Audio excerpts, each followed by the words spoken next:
Hello friends, welcome back to the English language lab. I am Rovendra और आज मैं आपके लिए लेकर आया हूँ प्रेजेंट कंटिन्यूअस और प्रोग्रेसिव टेंस। यस, ये प्रेजेंट टेंस का सेकेंड पार्ट है। इसके पहले वाले वीडियो मैंने आपको बताया था सिंपल प्रेजेंट और प्रेजेंट इंडेफिनिट टेंस के यूज के बारे में, लेकिन आज मैं जो बताऊंगा वो है हम लोग के प्रेजेंट कंटिन्यूअस टेंस। इसमें मैं आपको ये बताऊंगा कि प्रेजेंट कंटिन्यूअस टेंस आखिर कहते किसे है, इसको बनाने के लिए हम लोग किस स्ट्रक्चर का यूज करते हैं, प्रेजेंट कंटिन्यूअस टेंस किन किन सेंटेंसेस को बनाने के लिए और किस तरह के सेंटेंसेस को बनाने के लिए किया जाता है, और इसका जो सबसे इंपॉर्टेंट चीज है वो मैं आपको यही बताने वाला हूं कि V4 का फॉर्मेशन किस प्रकार से किया जाता है। बिल्कुल सही, क्योंकि बहुत सारे ऐसे वर्ड्स होते हैं जिसको हम लोग तो नॉर्मली आईएनजी उसमें जोड़ देते हैं, लेकिन कभी कभी कुछ वर्ड्स ऐसे होते हैं कि उसके लास्ट वर्ड को हटा करके हम उसमें आईएनजी जोड़ते हैं। जैसे लीव हो गया तो लीव में ई हटाते हैं, उसके बाद आईएनजी जोड़ते हैं। रन हो गया, उसके लास्ट वर्ड यानी एन को डबल करके हम उसमें आईएनजी जोड़ते हैं। और कभी कभी कुछ ऐसे भी वर्ड्स होते हैं जिसके लास्ट वर्ड को बिना डबल किए भी हम लोग आईएनजी जोड़ देते हैं। तो ऐसे ही चीजों के बारे में हम लोग इसमें स्टडी करने वाले हैं। एक चीज मैं आपको ये भी बता दूं कि इसमें मैं आपका जो रहा रही वाला कॉन्सेप्ट है उससे भी मैं आपका ब्रेक करने वाला हूं। यानी इसका मतलब ये हो गया कि जो पहले से हम लोग रहा है, रही है, रहे हैं, इस तरह के कॉन्सेप्ट पढ़ते आ रहे हैं, उससे भी मैं इस हटाने वाला हूं। हटाने का मतलब ये हो गया कि मैं आपको ये बताने वाला हूं कि बिना रहा रही वाले सेंटेंसेस भी प्रेजेंट कंटिन्यूअस टेंस से बनाए जाते हैं। तो आइए सीखते हैं वैसे सेंटेंसेस के बारे में कि कौन से ऐसे सेंटेंस होते हैं जिसे हम लोग बिना रहा रही वाले सेंटेंसेस यानी कि बिना रहा रही वाले कॉन्सेप्ट से बनाते हैं। तो चलिए मैं कुछ आपको एग्जांपल देता हूं और उस चीज से आपका ये शायद क्लियर हो जाएगा कि बिना रहा रही वाले सेंटेंसेस भी हम लोग कंटिन्यूअस टेंस से बना सकते हैं। तो देखिए वो एग्जाम्पल मैं बोर्ड पर आपको लिखता हूं। जैसे वह बच्चा सोया है, वह बच्चा सोया है। पहले आप मुझे ये बता दीजिए कि वह बच्चा सोया है ये किस टेंस में है।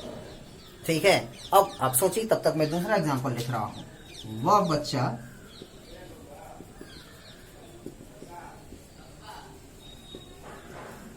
सो रहा है, वह बच्चा सो रहा है। अब देखिए यहां पर दो सेंटेंस लिखे गए हैं, एक एंड कर रहा है हमारा रहा है से और एक एंड कर रहा है यहां से, यानी कि यहां है। अब देखिए अगर आपने पहले से पढ़ा है कि जिस वाक्य के अंत में रहा है, रही है, रहे हैं ऐसे सेंटेंस रहते उसे हम लोग कंटिन्यूअस से बनाते हैं, तो आपने बिल्कुल इसको सोचा होगा कि ये कंटिन्यूअस है, डेफिनेटली ये कंटिन्यूअस है। अब देखिए अब यहाँ पर जो लिखा हुआ है या है, ये है, ये है, तो जब आपने रहा है, रही है पढ़ा होगा तो आपने ये भी पढ़ा होगा कि जिस वाक्य के अंत में या है, ये है, ये है, यानी कि इस तरह के वाक्य हमेशा प्रेजेंट परफेक्ट से रिलेटेड होते हैं, यानी कि उसी से हम लोग उसको ट्रांसलेट करते हैं।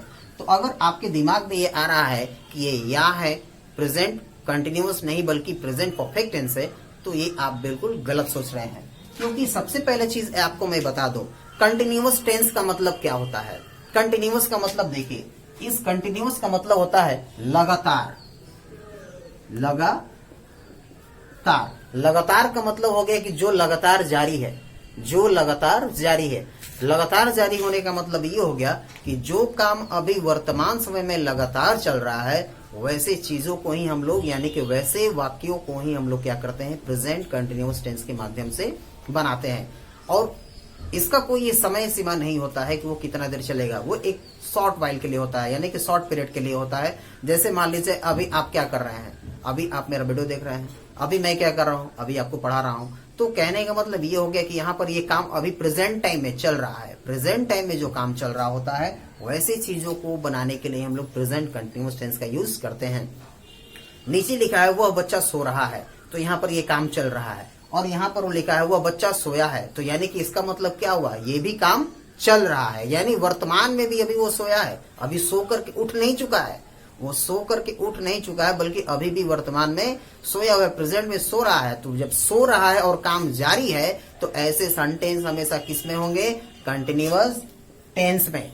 वो हमेशा क्या होंगे, कंटिन्यूअस टेंस में। जैसे मान लीजिए वह बैठा है, वह बैठा है, तो बैठा है का मतलब क्या हुआ, बैठने का काम क्या है, अभी जारी है, तो जारी है तो इसका मतलब क्या हो गया, हमारा काम अभी चल रहा है, और जब चल रहा है वर्तमान में तो वो भी क्या होगा, प्रेजेंट कंटिन्यूअस टेंस। तो ऐसे भी बहुत सारे सेंटेंस है जो ठा से यानी कि इस तरीके के शब्दों से या फिर यहाँ से एंड करते हैं, लेकिन हमें उसके सेंस को समझ करके क्या करना पड़ता है, बनाना पड़ता है। तो इन सब चीजों में कभी भी आप भूल मत कीजिएगा।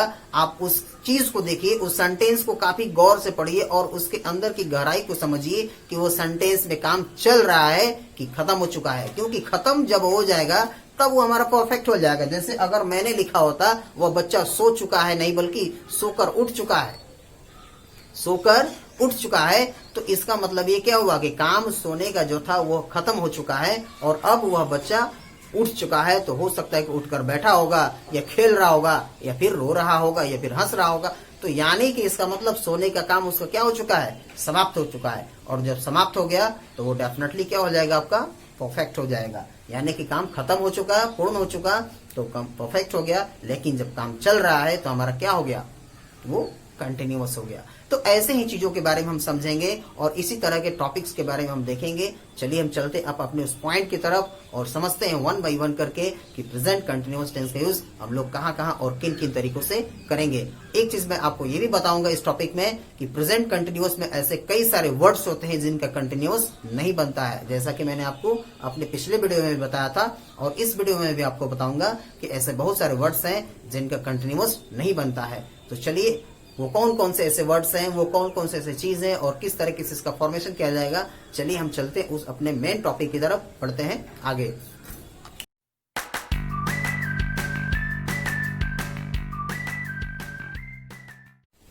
तो आइए हम बढ़ते हैं अपने उस मेन टॉपिक की तरफ। यहाँ पर लिखा हुआ है प्रेजेंट कंटिन्यूअस टेंस के बारे में और उसका मैंने एक छोटा सा दिया हुआ है डेफिनेशन। अब देखिए इस डेफिनेशन में क्या बताया जा रहा है, इसके माध्यम से भी ये समझ सकेंगे कि प्रेजेंट कंटिन्यूअस टेंस कहते किसे हैं। अब देखिए यहाँ पर कह रहा है कि present continuous tense is used to describe an action which is in progress at the time of speaking. यानी जो काम बोलते समय जारी हो वैसे कार्यों को सूचित करने के लिए, वैसे कार्यों को बताने के लिए प्रेजेंट कंटिन्यूअस टेंस का प्रयोग किया जाता है। और एट द प्रेजेंट टाइम, यानी ये जरूर नहीं होता है कि वो काम हमारे बोलते समय भी जारी हो सकता है कहीं ना कहीं किसी न किसी तरीके से वो वर्तमान में होता है, यानी कि रेगुलर अभी हो रहा है, यानी कि कुछ समय के लिए होता है, वो हमेशा नहीं हो रहा है, कुछ समय के लिए होता है। वैसे काम को भी इंडिकेट करने के लिए हम लोग प्रेजेंट कंटिन्यूअस टेंस का यूज करते हैं। तो eight the time of speaking का मतलब ये हो गया कि जो काम बोलते समय जारी हो, जैसे अभी मैं क्या कर रहा हूँ, पढ़ा रहा हूँ, तो ये काम क्या हुआ, बोलते समय जारी है। आप क्या कर रहे हैं, वीडियो मेरा देख रहे हैं, तो ये काम क्या है, अभी बोलते समय जारी है। तो वैसे चीजों को ही हम लोग क्या करेंगे, प्रेजेंट कंटिन्यूअस टेंस के माध्यम से बनाएंगे। अब यहाँ पर मैंने कुछ स्ट्रक्चर्स लिखे हुए हैं जिसमें हम लोग इसके अफर्मेटिव सेंटेंस, नेगेटिव सेंटेंस और इंटरोगेटिव सेंटेंस बनाने के लिए प्रयोग करेंगे। तो आइए देखते हैं कि इसमें कौन कौन से ऐसे स्ट्रक्चर्स हैं। प्लस का जो आप साइन देख रहे हैं वो सेंटेंस है आपके, यानी कि वो आपका है पॉजिटिव यानी अफर्मेटिव सेंटेंस के लिए है। यहाँ पर लिखा हुआ है subject plus am is are plus verb ING plus object. इसके बाद में जो माइनस का साइन देख रहे हैं ये नेगेटिव सेंटेंस के लिए है, जिसे हम लोग हिंदी में नकारात्मक सेंटेंस करते हैं, यानी कि नकारात्मक वाक्य करते हैं। ऐसे वाक्यों में हिंदी में नहीं शब्द लगा रहता है। यहाँ पर लिखा हुआ है subject plus am is are plus not plus verb में आईएनजी प्लस ऑब्जेक्ट। और वैसे ये इंटरोगेशन का जो साइन देख रहे हैं वो प्रश्नवाचक चिन्ह के लिए है। यहाँ पर आपको क्या करना है, एक्जुअलिस्ट को पहले बाहर कर देना है। ऐसे सेंटेंस हमेशा हिंदी में क्या शब्द से शुरू होते हैं, ये चीज आप लोग जान लीजिए कि इंटरोगेटिव सेंटेंस जो होते हैं उस तरह के सेंटेंस जो हिंदी में क्या शब्द से शुरू होते हैं, जैसे तुम क्या कर रहे हो, ये नहीं, क्या तुम बाजार जा रहे हो, क्या तुम आजकल पढ़ाई कर रहे हो। तो ये सब जो सेंटेंसेस होते हैं वो सेंटेंस क्या होते हैं, क्या शब्द से शुरू होते हैं। तो वैसे सेंटेंस को बनाने के लिए हम लोग क्या करते हैं, एक्जुअलिस को यानी हेल्पिंग वर्ब को बाहर निकाल देते हैं सब्जेक्ट के पहले, उसके बाद में वर्ब में आईएनजी ऐड करके हम लोग ऑब्जेक्ट, और लास्ट में आपका ये इंटरोगेशन साइन होना जरूरी है। अब देखिए यहाँ पर मैंने नोट में लिखा हुआ है कि आपको ये एम आर और इज का यूज किन किन के साथ में करना है। सिर्फ आई के साथ अकेले एक एम का यूज होता है, बाकी प्लूरल में यू, वी, दे और प्लूरल नाउन के साथ में किसी भी तरह का दो व्यक्ति का नाम या प्लूरल नाउन किसी भी तरह का हो उसके साथ में आप आर यूज करेंगे। उसके साथ में हो गया, उसके बाद ये हो गया ही, सी, इट और सिंगुलर नाउन के साथ में आपको इज का यूज करना है। तो ये तो था इसका मतलब, ये पॉइंट कि हम लोग को इसका डेफिनेशन क्या होगा, यानी कि प्रेजेंट कंटिन्यूअस टेंस कहते किसे हैं और इनका यूज किस किस तरीके से हम लोग, यानी कि किन किन स्ट्रक्चर से हम लोग बनाते हैं इसको। ये मैंने आपको बता दिया, और एम इज आर का यूज आपको कहां पर और किस प्रकार से करना है ये भी बता दिया। अब हम चलते हैं कि इनका यूज किस प्रकार से अपने सेंटेंस में करेंगे। आइए अब उस चीज को हम लोग देखते हैं।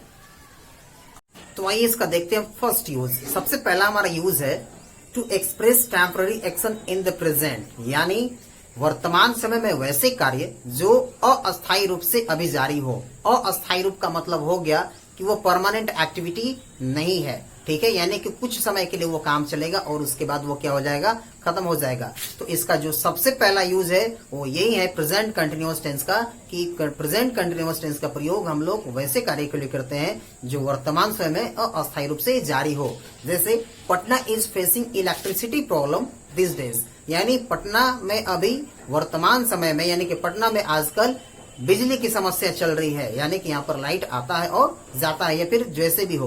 तो ये समस्या हमेशा नहीं रहेगी, कुछ ही समय के लिए फिर इसका समाधान कर दिया जाएगा। वैसे ही दूसरा एग्जाम्पल यहाँ पर लिखा हुआ है at this time I am speaking from Patna, यानी इसका मतलब ये हो गया कि वो व्यक्ति अभी पटना में है, हो सकता है उसका घर पटना में नहीं हो, वो कहीं और से हो।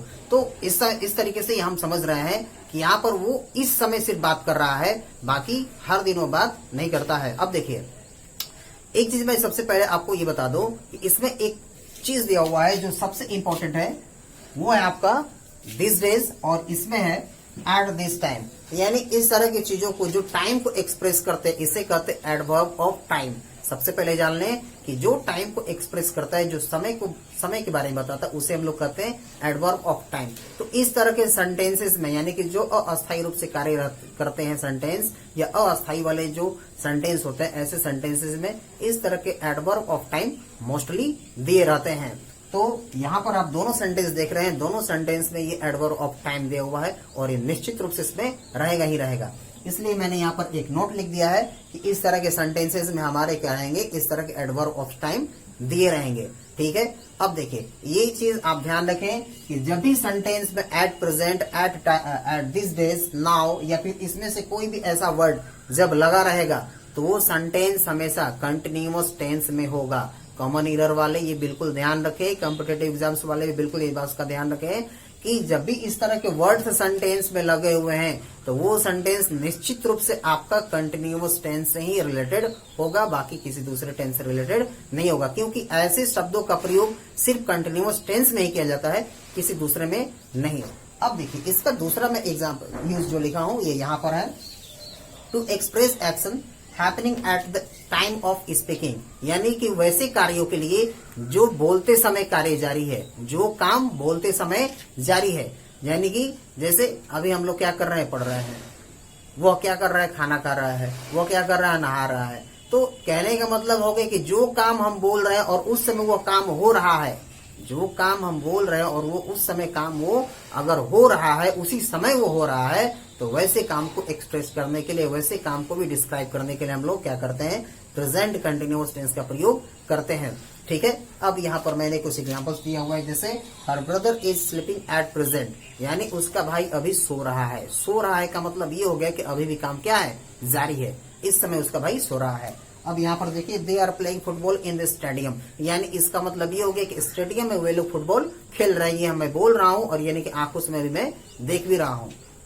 वही है now it is raining cats and dogs. Cats and dogs ये एक तरह का फ्रेज वर्ड है, इसका मतलब होता है मूसलाधार बारिश, यानी कि बारिश के लिए इसका यूज किया जाता है जब बहुत तेज अत्यधिक वर्षा होती है, यानी मूसलाधार बारिश होती है, तो उसके लिए हम लोग कैट्स एंड डॉग्स का यूज करते हैं। अब देखिए यहाँ पर भी नाउ दिया हुआ है और यहाँ पर एट प्रेजेंट दिया हुआ है, तो ऐसे सेंटेंसेस में ये जरूरी नहीं है कि कभी कभी देगा भी टाइम और कभी नहीं भी देगा, इसलिए मैंने यहाँ पर एक नोट लिख दिया है कि एडवर्ब ऑफ टाइम में बी गिवन। में बी गिवन का मतलब ये जरूरी नहीं है कि टाइम दिया भी रहेगा, हो सकता है कि टाइम नहीं भी दिया रहे, लेकिन काम अगर बोलते समय जारी है तो डेफिनेटली हमारा क्या है, प्रेजेंट कंटिन्यूअस टेंस से ही रिलेटेड है। तो ये हम लोग का था, ये एक और दो यूज अभी मैं आपको और इसके यूज दिखा रहा हूँ, ठीक है। ये मुझे उम्मीद है कि आप लोग को ये पॉइंट्स तो जरूर ही समझ में आ गया होगा। इस बात का बिल्कुल आप लोगों को ध्यान रखना है कि एडवर्ब ऑफ टाइम जब भी सेंटेंस में दिया रहा है तो वो आपको प्रेजेंट कंटिन्यूअस टेंस से सेंटेंस बिलोंग करने वाला है, बाकी किसी दूसरे सेंटेंस से नहीं होगा, ठीक है। तो चलिए हम इसके अब आके नेक्स्ट इसका पॉइंट देख रहे हैं कि इसके कौन कौन से और पॉइंट्स और कौन कौन से यूज हैं। तो आइए हम देखते हैं अपना थर्ड पॉइंट। थर्ड पॉइंट भी इसमें कर रहा है to express actions in progress but not necessarily at the time of speaking. यानी इसका मतलब ये हो गया कि प्रेजेंट कंटिन्यूअस टेंस का प्रयोग वैसे काम के लिए भी किया जाता है जो काम बोलते समय जारी नहीं होते हैं। इसके पहले मैंने आपको बताया कि वैसे काम के लिए करेंगे जो बोलते समय जारी हो, लेकिन अब मैं बता रहा हूं कि इसका काम यानी इसका प्रयोग वैसे काम के लिए करेंगे जो बोलते समय जारी नहीं होते हैं। यानी इस तरह के जो काम होते हैं वो कहीं ना कहीं किसी न किसी तरीके से किसी समय में उस व्यक्ति के द्वारा किया जाता है। ठीक है, तो अब चलिए हम इसको कुछ एग्जाम्पल के माध्यम से देख लेते हैं। यहाँ पर मैंने लिखा है I am writing a story now a days, यानी मैं आजकल एक कहानी लिख रहा हूँ। अब देखिए इस सेंटेंस को बोलते समय जो भी व्यक्ति बोल रहा है या फिर जैसे मान लीजिए मैं बोल रहा हूँ कि मैं आजकल कहानी लिख रहा हूँ, तो ये बोलते समय यहाँ पर मैं कोई कॉपी और पेन लेकर के नहीं आपके सामने बैठा हूँ। मैं सिर्फ आपको ये बता रहा हूँ, ये इंफॉर्मेशन दे रहा हूँ कि मेरे द्वारा यह काम किया जाता है। अब देखिए दूसरा एग्जाम्पल यहाँ पर लिखा है I am living in a rented house. मैं आजकल यानी कि मैं एक किराए के मकान में रह रहा हूँ। तो किराए के मकान में रहने का काम यहाँ पर क्या है, अस्थायी रूप से है। हो सकता है कि मेरा जॉब है और मेरा इस जगह पर पोस्टिंग है, इसलिए मैं किराए के मकान में रह रहा हूँ। या फिर हो सकता है कि मैं किराए के मकान में रहता हूँ, आगे के भविष्य में मेरे पास अगर खुद का घर होगा तो मैं अपने घर में चला जाऊंगा। वैसे यहाँ पर लिखा हुआ है she is learning dancing nowadays, वो आजकल नृत्य सीख रही है। यानी यहाँ पर जो है वो भी सीखने का काम कब तक चलेगा, जब तक वो पूर्ण रूप से सीख नहीं जाती, उसके बाद क्या हो जाएगा, वो काम फिनिश्ड हो जाएगा, नहीं खत्म हो जाएगा। एक चीज जो आप बार बार कंफ्यूज हो रहे हैं वो मैं आपका क्लियर कर देता हूँ। आप यहाँ पर ये देख रहे हैं कि लर्निंग और डांसिंग दो वर्ड दिए गए हैं, जिसमें दोनों यानी कि दोनों वर्ब है और दोनों में आईएनजी लगा हुआ है। तो एक चीज मैं आपको बता दूं कि ये जो आप देख रहे हैं लर्निंग, ये तो सेंटेंस का मेन वर्ब है जो स्ट्रक्चर में आपको यूज करने के लिए दिया गया है। और यहाँ पर जो डांसिंग देख रहे हैं उसका जो आईएनजी फॉर्म है तो ये एक्सिलेंट फॉर्म है, यानी कि डांसिंग जो हमारा है वो एक्सिलेंट फॉर्म वाला वर्ब है और इसका यूज हम लोग ऑब्जेक्ट की तरह किए गए हैं, क्योंकि जिरंड का प्रयोग सब्जेक्ट के बदले यानी कि सब्जेक्ट की तरह यूज तो किया ही जाता है, इसके बावजूद आप ऑब्जेक्ट की तरह भी इसका यूज कर सकते हैं। तो ये इसी फॉर्म में इसका यूज किया गया, इसलिए इस पे कंफ्यूज होने वाली कोई बात नहीं है। मैं एक बार आपको कभी जिरंड पढ़ाऊंगा, उसमें सारा पॉइंट्स और सारे आपके कंफ्यूजन्स दूर कर दूंगा और ये भी बता दूंगा कि जिरंड का यूज किन किन तरीकों से और किन किन जगहों पर किया जाता है।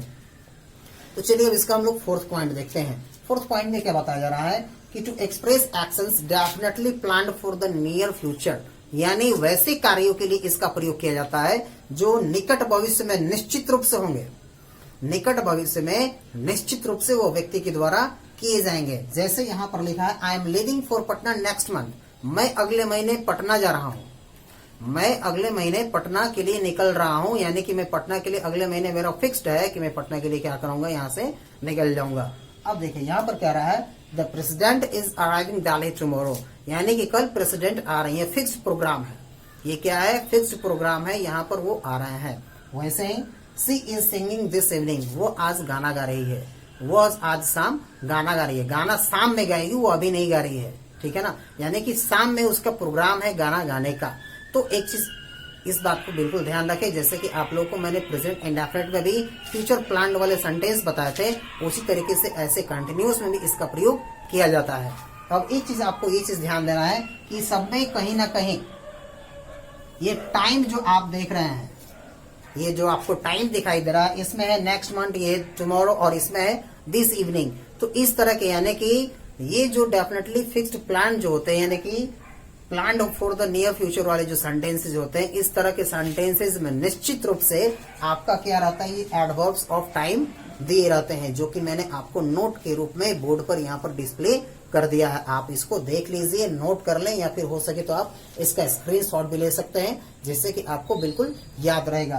तो लिखा हुआ कि इस तरह के वाक्यों में फ्यूचर टाइम को सूचित करने वाले एडवर्ब्स ऑफ टाइम दिए रहते हैं, जिसको मैंने इस तरीके से लिखा हुआ है, ठीक है। तो ये पॉइंट था हमारा जो कि आपका इसका यूज था। अब हम इसका एक और नेक्स्ट यूज देख लेते हैं कि इसका यूज और भी किस तरीके से करते हैं, ठीक है। आइए बढ़ते इसके पांचवा यूज की तरफ। पांचवा यूज जिसमें हम देख रहे हैं कि पांचवा यूज इसमें कर रहा है कि इसका प्रयोग हम लोग करते हैं इंटेंशन और लाइकलीहुड वाले सेंटेंसेस के लिए। यानी लाइकलीहुड का मतलब होता है संभावना और इंटेंशन का मतलब होता है इरादा। यानी जिस वाक्य से हमें अपने इंटेंशन यानी इरादा को व्यक्त करना हो, तो ऐसे सेंटेंस के लिए हम लोग प्रेजेंट कंटिन्यूअस टेंस का प्रयोग करेंगे। ऐसे वाक्य हमेशा हिंदी में जा रहा है, जा रही है, जा रहे शब्दों से क्या करता है, एंड करता है। और इंग्लिश में इसमें हमेशा गोइंग टू लगा रहता है, यानी इसका ट्रांसलेशन बनाते समय जो इसका स्ट्रक्चर होता है वो बिल्कुल इस प्रकार से हो जाता है जिससे मैंने तो बोर्ड पर लिखा हुआ है। इसमें लिखा हुआ है subject plus am is are plus going to plus verb one plus object. इसी स्ट्रक्चर पर हम लोग इसको क्या करते हैं, ट्रांसलेट करते हैं। अब देखिए यहाँ पर एग्जाम्पल लिखा मैंने, I am going to see my granny on Monday, यानी मैं अपनी दादी माँ से मिलने सोमवार को जा रहा हूँ, यानी कि सोमवार को अपनी दादी माँ से मिलने जा रहा हूँ। तो यहाँ पर क्या कर रहा है, ये इंटेंशन, यानी कि पहले से एक मन बनाया गया कि मैं अपने दादी से मिलूंगा और ये किस दिन मिलूंगा ये भी तय कर दिया गया है। अब देखिए यहाँ पर लिखा है he is going to die, यहाँ पर संभावना व्यक्त किया जा रहा है, क्योंकि हो सकता है किसी व्यक्ति को देख करके हम ये संभावना कर रहे हैं कि वो शायद अपनी अंतिम सांसें गिन रहा है, अब उसकी सांसें जो है थोड़ी ही देर में रुकने वाली है। वैसे यहाँ पर लिखा हुआ है आई am going two by a car next year, यानी मैं अगले साल एक कार खरीदने जा रहा हूँ, यानी ये इस साल मैंने अभी मन बनाया है, अगले साल ये काम मेरे द्वारा किया जाएगा। ये एक इंटेंशन है, फिक्स्ड फाइनल, यानी कि पूरी तरीके से सर्टेन प्रोग्राम नहीं है। इस बात को बिल्कुल ध्यान रखें, ये सिर्फ मन बनाया गया है बिल्कुल, यानी कि सर्टेन प्रोग्राम नहीं है, ठीक है। लेकिन ऐसे सेंटेंसेस में अधिकतर यही होता है कि इसमें एडवर्ब ऑफ टाइम दिया रहता है, जैसे ऑन मंडे दिया है, ये आपका नेक्स्ट ईयर दिया है। ऐसे और भी बहुत सारे सेंटेंसेस आ सकते हैं, जैसे it is going to rain now, अब बारिश होने जा रही है, यानी कि बारिश होने वाली है, नहीं बल्कि बारिश होने जा रही है, ठीक है। तो ऐसे सेंटेंसेस को बनाने के लिए हम लोग क्या करते हैं, ये स्ट्रक्चर यूज करेंगे। आप ये चीज समझ गए। अब देखते हैं हम इसका लास्ट पॉइंट, यानी कि लास्ट जो इसका यूज है, इसमें लिखा है to express persistent action. Persistent action का मतलब होता है लगातार चलने वाला कार्य, लगातार चलने वाला कार्य, जो काम लगातार चलता है वैसे कामों के लिए हम लोग यूज करते हैं। इसमें भी थोड़ा सा इसके स्ट्रक्चर में चेंजिंग हो जाता है, जैसा कि मैंने यहाँ पर आपको डिस्प्ले किया हुआ है। यहाँ पर देखिए subject plus am is are plus always, इस तरह के सेंटेंसेस में जो लगातार चलने वाले कार्य होते हैं, ऐसे सेंटेंसेस में क्या होता है, ऑलवेज लगा रहता है। इसमें ऑलवेज दिया रहेगा प्लस वर्ब में आईएनजी प्लस ऑब्जेक्ट आपको लिखना है। अब देखिए यहाँ पर लिखा है she is always asking questions, वो हमेशा प्रश्न करती रहती है, वो हमेशा प्रश्न करती रहती है, यानी कि हिंदी में हमेशा सेंटेंस, यानी कि सेंटेंस में हमेशा शब्द आएगा। इस तरह के जो सेंटेंस होते हैं, इनके हिंदी सेंटेंस में हमेशा शब्द लगा रहता है। जैसे यहाँ पर लिखा है she is always asking questions, वो हमेशा प्रश्न करते रहती है। He is always talking nonsense, वो हमेशा बकवास करते रहता है।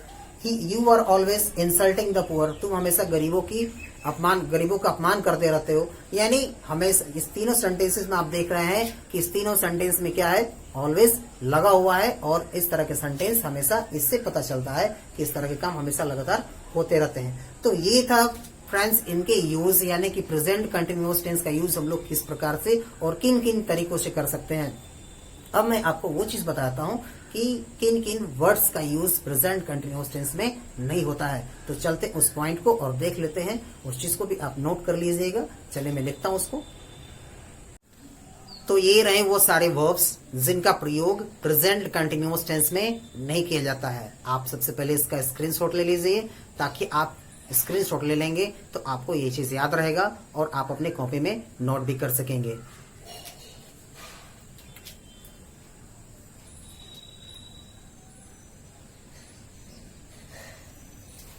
तो आपने इसका स्क्रीनशॉट ले लिया है।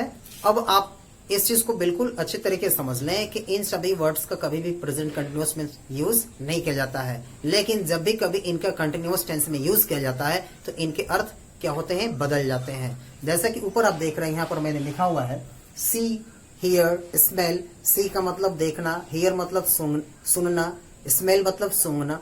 तो ये सब अलग वर्ड्स हैं, यानी कि ये सब ऐसे वर्ड्स हैं जिनका एग्जैक्ट वर्ड होता है। लेकिन ये क्या चीज है कि जब इसका हम यूज कंटिन्यूअस में करते हैं तो इसका अर्थ थोड़ा सा बदल जाता है। लेकिन वो कैसे बदलता है और किस प्रकार के अर्थ देता है, चलिए मैं 2-4 एग्जाम्पल से आपको इस चीज को वो भी समझा देता हूँ, वो भी क्लियर करा देता हूँ। तो चलता हूँ, मैं आपको वो एग्जाम्पल दिखाता हूँ।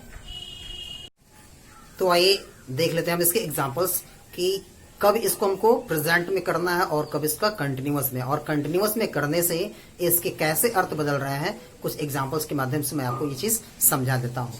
जैसा कि आप देख रहे हैं बोर्ड पर मैंने यहाँ पर लिखा है सी। यहाँ पर देखिए इसको 2 भागों में डिवाइड किया है, एक हमारा सिंपल प्रेजेंट और दूसरा हमारा प्रेजेंट कंटिन्यूअस। यहाँ पर मैंने पहला वर्ड लिखा है सी। सी का मतलब लिखा हुआ है देखना, जबकि इस सी का मतलब यहाँ पर इसको कंटिन्यूअस में क्या हो गया आपका मिलना, यानी मीट बाई एन अपॉइंटमेंट, यानी कि जब किसी से अपॉइंटमेंट लेकर के हम मिलते हैं तो उस केस में हम लोग सी का यूज करते हैं। अब देखिए यहाँ पर सी मतलब हो गया मिलना। अब यहाँ पर लिखा हुआ है example, I see her singing in the bedroom, यानी मैं उसे बेडरूम में गाते हुए देखता हूँ। और यहाँ पर लिखा है I am seeing the CM tomorrow, यानी कि कल मैं सीएम से मिल रहा हूँ। अब देखिए तो इस दोनों में कैसे अंतर हो गया, यहाँ पर सी का मतलब देखना हो रहा है, जबकि यहाँ पर सी का मतलब मिलना हो जा रहा है। तो आपने देख लिया कि इसका यूज कैसे और किस तरीके से हमने किया। दूसरा हमारा यूज है देखिए हियर, हियर का मतलब है तो सुनना, यानी कि हमारे कानों का नेचर होता है कि वो हमारी चीज किसी भी चीज को आसानी से क्या करते हैं सुन लेते हैं, उसमें उन्हें मतलब हमें एफोर्ड करने के या फिर उन्हें किसी भी तरह का प्रयास करने की जरूरत नहीं होता है, ये नेचुरल उसका चीज होता है कि वो सुन ही लेते हैं। जबकि इसी चीज को जब कंटिन्यूअस में हम लेके जाते हैं तो इसका मतलब देखिए क्या लिखा हुआ है सुनवाई करना, यानी कि सुनवाई कहाँ पर होती है तो अदालत यानी कि कोर्ट में होती है जज के द्वारा। यहाँ पर लिखा है आई हियर म्यूजिक, मैं म्यूजिक सुनता हूँ, लेकिन यहाँ पर लिखा है द जज इज हियरिंग द केस, यानी कि केस की जो सुनवाई है वो जज कर रहे हैं। अब देखिए तो दोनों में किस प्रकार से यहाँ पर भी अंतर आपको दिखाई दे रहा है। वैसे ही स्मेल को मैंने लिखा है, स्मेल मतलब लिखना है सूंघना, हमारे नाकों की ये प्रवृत्ति होती है किसी भी चीज को आसानी से सूंघ लेते हैं, उसमें नाक सटा करके सूंघने की हमको जरूरत नहीं पड़ती है, ना किसी चीज के पास लेकर के नाक को ले जाने की जरूरत पड़ती है, यानी दूर से वो आसानी से सूंघ लेते हैं। तो जब कोई चीज हम दूर से सूंघ लेते हैं तो स्मेल का यूज, यानी उसका अर्थ हो गया स्मेल यानी सूंघना। लेकिन जब कभी कभी हम क्या करते हैं कि नाक सटा करके यूज करते हैं, जैसे यहाँ पर लिखा है स्मेल, यानी कि यहाँ पर लिखा है नाक सटा कर सूंघना। अब देखिए यहाँ पर जब हम दूर से किसी चीज को सूंघते हैं तो उस केस में हम लोग करते हैं सिंपल प्रेजेंट, लेकिन जब नाक सटा करके सूंघते हैं तो उस केस में यूज क्या करते हैं स्मेलिंग, यानी कि कंटिन्यूअस टेंस का यूज। जैसे यहाँ पर लिखा है द फ्लावर स्मेल्स स्वीट, ठीक है, द फ्लावर स्मेल्स स्वीट, यहाँ पर देखिए स्मेल्स का यूज किया गया यानी कि सिंपल प्रेजेंट का। वैसे he is smelling the flower, he is smelling the flower, यानी वो नाक से सटा करके फूल सूंघ रहा है, यानी कि वो फूल दूर से नहीं सूंघ रहा है बल्कि नाक से सटा करके उसका सुगंध ले रहा है। तो आपने देखा कि जब हम इस तरह के वर्ड्स का यूज कंटिन्यूअस में करते हैं तो इनके अर्थ में किस प्रकार से चेंजिंग आ जा रहा है, यानी कि एग्जैक्ट अपना वो सेंस नहीं दे रहे हैं जो उनका वाकई में सेंस है, वो अर्थ उनका क्या हो जा रहा है चेंज हो जा रहा है। इसलिए मैंने इसमें लिखा था कि इस तरह के वर्ब्स का यूज प्रेजेंट कंटिन्यूअस टेंस में नहीं होता है, ऐसे बहुत सारे वर्ड्स हैं, ठीक है। तो अब चलिए मैं आपको वो पॉइंट बताता हूं जो इस टॉपिक का जो मेन पॉइंट था, वर्ब फॉर का फॉर्मेशन, यानी कि वर्ब आईएनजी का फॉर्मेशन हम लोग किस प्रकार से करेंगे, उस चार्ट को मैं प्रिपेयर करता हूं, आप लोगों को मैं समझाऊंगा, आप उसका स्क्रीनशॉट ले लीजिए। और चलिए हम चलते उस पॉइंट को भी अपने उस आखिरी पॉइंट को देख लेते हैं। तो ये रहा वो चार्ट जो फॉर्मेशन ऑफ वी का है, यानी कि इस चार्ट के माध्यम से आप ये सीख जाएंगे कि आपको V4 किस प्रकार से बनाना है। तो सबसे पहले आप इसका स्क्रीनशॉट ले लीजिए, उसके बाद मैं आपको समझा देता हूं।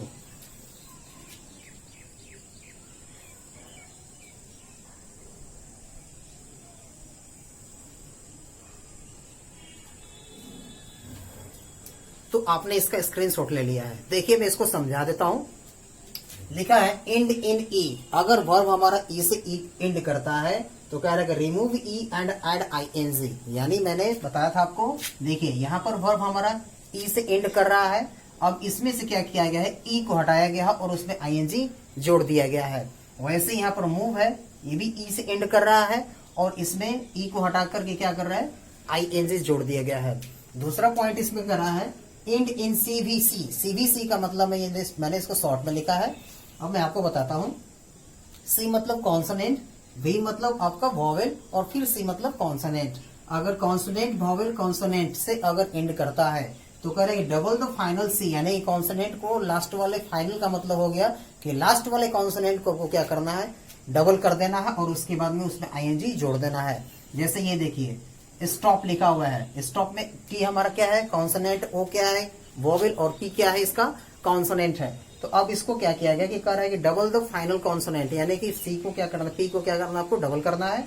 तो यहाँ पर देखिए पी को मैंने डबल कर दिया, उसमें इसको क्या कर दिया गया आईएनजी इसमें जोड़ दिया गया। वैसे ही सीट में भी है आपका सीट होता है, इसको सिटिंग कर दिया गया आईएनजी जोड़ करके। अब वैसे देखिए यहाँ पर लिखा if two syllables verb end in CVC, वही फॉर्मेट है। Do not double the final C, यानी कि 2 सिलेबल्स का मतलब हो गया, यहाँ पर देखिए 2 सिलेबल का ये हो गया, एक ये PEN है यानी कि CBC है, सी भी और सी है, फिर ये सी भी और सी है, यानी कि 2 सिलेबल ये है। इसके अलावा ये भी आपका देखिए भी और सी है, फिर इसमें सी बी सी है। तो अगर इस तरह की जो चीज आते हैं जिसमें double double CBC, double double CBC दिए रहते हैं, इस तरह के डबल सिलेबल वाले होते हैं, उसको लास्ट के लास्ट वर्ड को हम कभी भी डबल नहीं करते हैं, यानी कि इसमें आईएनजी डायरेक्टली आपको क्या करना है, जोड़ देना है। उसके लास्ट फाइनल सी को, फाइनल कॉन्सोनेंट को आपको डबल नहीं करना होता है। वैसे ही यहां पर देखिए, do not double the final c ends in डब्ल्यू एक्स और वाई, यानी कि जिस वर्ब के लास्ट में डब्ल्यू या एक्स और वाई इन तीनों में से कोई आता हो, तो ऐसे वर्ब्स के लास्ट यानी कि फाइनल वर्ब को, यानी कि फाइनल वर्ड को हमको डबल नहीं करना है। जैसे फिक्स, फिक्स हमारा क्या है, ये देखिए सीबीसी ये भी है, सीबीसी यानी कि कॉन्सोनेंट वोवेल और उसके बाद कॉन्सोनेंट, तो इसको क्या करना है, आपको डबल नहीं करना है। अब इसमें क्या करना है, आपको डायरेक्टली आईएनजी जोड़ देना है। फिक्स है, फिक्सिंग कर दिया, एंजॉय है, एंजॉइंग कर दिया, ठीक है। और नेक्स्ट पॉइंट इसका है verb, verbs end in IE change it to YING, यानी कि जो वर्ब हमारा आईई से एंड करेगा, जो वर्ब हमारा आईई से एंड करेगा, उसको क्या करना, आईई को हटा करके आपको वाईआईएनजी जोड़ना है, यानी कि अब उसमें से आपको आईई रिमूव कर देना है और उसमें वाईआईएनजी आपको क्या करना है, जोड़ देना है। जैसे लाई था, मैंने लाइन कर दिया, डाई है, डाइंग कर दिया। इस तरह से जितने वर्ड्स आएंगे आप उसको ऐसे ही बना लेंगे। और इसका जो लास्ट पॉइंट है यहाँ पर लिखा verbs end in C V और एल, यहाँ पर सीबीसी नहीं है बल्कि C V L, consonant vowel plus last में एल रहेगा, तो करें double the final L and ed ING, यानी कि लास्ट वाले एल को आपको क्या करना है, डबल कर देना, उसके बाद आईएनजी आपको जोड़ देना है। जैसे यहाँ पर देखिए कॉन्सोनेंट वोवेल और एल लिखा हुआ है, वी ई और एल है, वी कॉन्सोनेंट, ई वोवेल और एल फिर से आपका यहाँ पर लगा हुआ है। अब इसमें क्या करना है, आपको एल को डबल कर देना है और उसपे आईएनजी आपको जोड़ देना है। तो ये तो फॉर्मेशंस ऑफ वी, तो मैंने आपको ये समझा दिया और मुझे उम्मीद है फ्रेंड्स की आज की जो जानकारी है वो आप लोगों को अच्छी लगी होगी। और अगर अच्छी लगी है तो प्लीज आप मेरे इस वीडियो को अधिक से अधिक शेयर करें, मेरे चैनल को लाइक करें और इसे सब्सक्राइब करके इसके बेल आइकन पर आप लोग प्रेस जरूर कर दें, ताकि इसी तरह के जोरदार टॉपिक्स और बहुत ही मजेदार और इंटरेस्टिंग फैक्ट्स के साथ में आप लोगों को हर वीडियो का अपडेट्स आपके मोबाइल पर, आपके स्क्रीन पर हमेशा मिलते रहे। तो आज का टॉपिक हमारा यहीं पर खत्म होता है और फिर मिलेंगे हम लोग अपने इसी तरह के एक जोरदार टॉपिक के साथ में। तब तक के लिए बाय एंड टेक केयर।